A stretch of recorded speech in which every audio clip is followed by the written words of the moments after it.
In 2014, a family bought their dream home in a quiet New Jersey town. Before they could even move in, they received a letter. It was from someone who called themselves the Watcher, and it proved they had been watching this house for decades. Derek and Maria had been searching for their perfect family home for months. They paid $1.3 million for it. They were excited to move in with their 3 children. The letter began, "Welcome to 657 Boulevard." The writer identified themselves only as the Watcher. They explained that their family had watched over this house for decades. The previous owners had also received letters. Now, it was this family's turn to be watched. The letter contained details that terrified the family. The Watcher knew their children's names. They claimed to know which rooms belonged to which children. Information no stranger should have known. The family had not even moved in yet, and more letters kept coming, each one more specific. Each one proving the Watcher was still observing. One letter said the house was now under their control. Terrified, the family contacted local police. Investigators began examining the letters for fingerprints, DNA, and handwriting. But whoever was writing them had been extremely careful. No fingerprints, no DNA matches, no leads. Police discovered something disturbing. The previous owners of the house had also received similar letters years earlier, but had never made it public. Whoever the Watcher was, they had been writing to this house for years, possibly decades, across multiple owners. Investigators questioned neighbors and examined old records. Investigators even used DNA testing on letters and envelopes. Several neighbors became suspects over the years, including one elderly woman's son who had grown up in the house. But nothing was ever confirmed. The Broaddus family never moved into the house. Living in constant fear, watching every car, every stranger on the street, they eventually decided they could never feel safe there. After years of legal battles, they sold the house at a significant loss, just to be free of it. The house found new owners, but the questions remained unanswered. Despite multiple investigations, DNA testing, and even a television documentary, the Watcher was never identified. To this day, nobody knows who wrote those letters, or why they targeted this house specifically, or whether they are still out there. Somewhere, in a quiet town in New Jersey, someone may still be watching. Westfield was known as one of the safest, most desirable family towns in New Jersey. They imagined raising their children there. Birthdays, holidays, a lifetime of memories. The letter questioned why they wanted to change the house's old structure at all. The letter claimed 3 generations of one family had watched this house. Grandfather, father, and now this writer. The family began installing security cameras around a house they did not even live in yet. The children were never told the full truth, but their parents lived in constant, quiet fear. Beyond the police, the family hired a private investigator and a handwriting expert. They compiled a list of every single person who had ever lived on that street, going back decades. The family's lawyer filed a lawsuit against the previous owners for hiding what they knew. A court later ruled that the previous owners had indeed concealed letters they themselves had received. As the story spread, national media became fascinated with the case. The Broaddus family eventually agreed to tell their story publicly, hoping someone might recognize something. A tip line received hundreds of calls. Most led nowhere. A criminal profiler analyzed the writing style, suggesting someone highly intelligent, patient, and obsessive. The phrase young blood suggested something ritualistic, almost as if the house itself needed to be fed. Some investigators believed it was a former resident, jealous they no longer lived there. One theory focused on the son of the previous owners, who had grown up in that exact house. His handwriting was compared to the letters.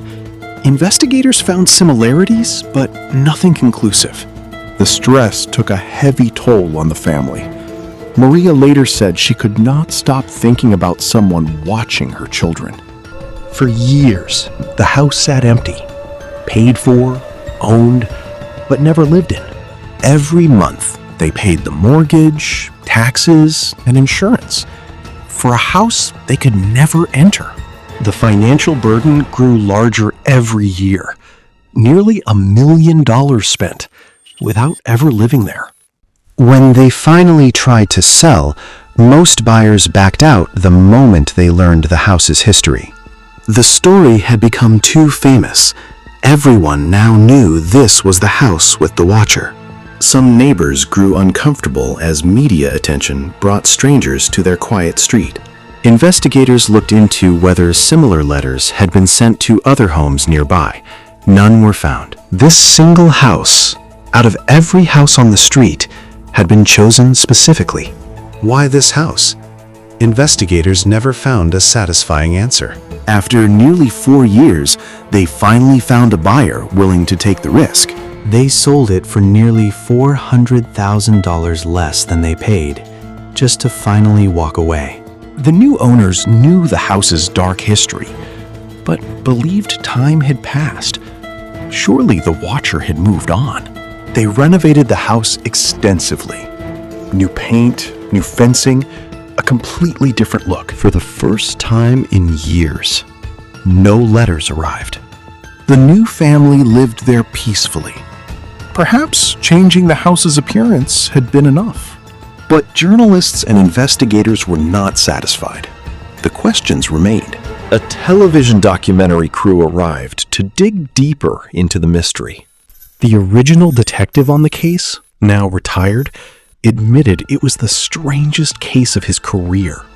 In 30 years on the force, I have never seen anything like this. No motive, no evidence, nothing. I still think about it every single day. Someone out there knows exactly what happened to us. We just wanted a home for our kids. We never imagined something like this could happen to a normal family. Writers and researchers continued studying the letters for years after the case went quiet. One detail stood out. The writers seemed to know intimate local details only a long-time resident would know. Some researchers believed the watcher lived within walking distance, close enough to observe daily. This kind of fixation often develops over a lifetime. It is rarely a sudden decision. It is possible the watcher still lives on that very street, passing the house every single day. No letters have been reported since the new family moved in, but nobody knows if that will last. Sometimes I wonder if they are watching this family too, if they ever stopped at all. Officially, the case remains open, but with no new leads in years, it sits largely inactive. Today, Westfield looks like any other peaceful American suburb. But somewhere, on one quiet street, a house still holds a secret no one has ever solved. The story inspired books, podcasts, and eventually a major television series. The Broaddus family watched their nightmare turn into entertainment for millions of strangers. It is strange watching actors play out the worst years of our lives. But maybe more eyes means more answers someday? Online, amateur investigators continue debating every detail, convinced they can crack the case the police could not. Even now, tips occasionally surface, claiming new clues. Each one has led nowhere. The lead detective retired without ever closing his most famous case. Life continued in that house. New children, new memories, layered over old fears. Whether the Watcher is gone forever or simply waiting again remains the question nobody can answer. Perhaps that is the most disturbing part of this story. Not the letters, not the threats, but the simple fact that somewhere, someone is always watching, and we may never know who. Even the FBI's Behavioral Analysis Unit was consulted at one point. Yet another sign of how seriously this case was taken. Researchers compared the Watcher to other unsolved stalking cases across the country, looking for patterns. One expert noted the handwriting had subtly changed over the years, suggesting age or perhaps a different writer entirely. This raised a chilling new possibility. What if more than one person was involved?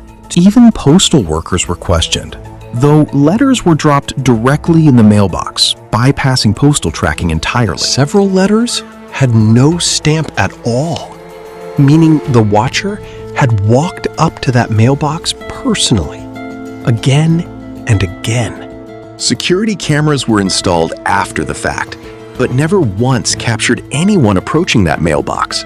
Either the Watcher knew exactly when the cameras were not recording, or they were never caught on camera at all by pure chance. Today, Derek and Maria have rebuilt their lives elsewhere, but neighbors say they still glance over their shoulder more than most. We just want people to know this could happen to anyone. A normal family, dream home, and then nothing is normal again. Hundreds of homes, thousands of windows, and somewhere among them, a story still without an ending. You ever buy your dream home? Remember the Broaddus family. Sometimes the walls remember things you never will. This has been the true story of the Watcher, one of the most disturbing unsolved mysteries in American history. If this story disturbed you, wait until you hear next week's case. It might be even closer to home than you think. Subscribe to Dark Chronicles for more true crime mysteries every single week.